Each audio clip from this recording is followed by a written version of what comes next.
मुख्यमंत्री फडणवीसांवर बच्चू कडूंनी टीका केलेली आहे। शेतकरी नेते बच्चू कडू यांनी देवेंद्र फडणवीस यांचाही बाप काढलेला आहे, त्यांची सुद्धा जीभ घसरली आहे।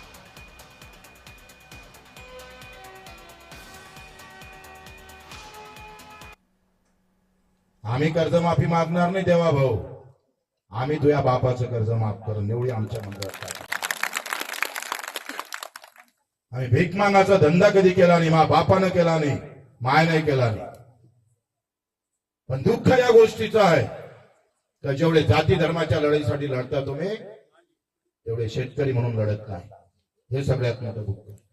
लढावं तुम्ही तुमची पार्टी घेऊन। मी तर म्हणतो निष्ठा पार्टीवर नाही, निष्ठा नेत्यावर नाही, निष्ठा माझ्या मायवर बापावर ठेवा।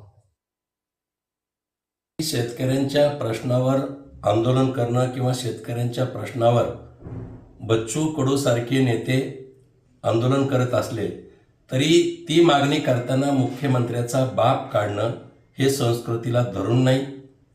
मग त्यांनी बाप काढला म्हणून आम्ही बच्चू कडूच्या बापाला काही बोलणं हे तर आमच्या संस्कृतीत पक्षाच्या बसतच नाही, कारण आम्ही सुसंस्कृत पक्षाचे सेवक म्हणून काम करतो। राहिला कर्जमाफीचा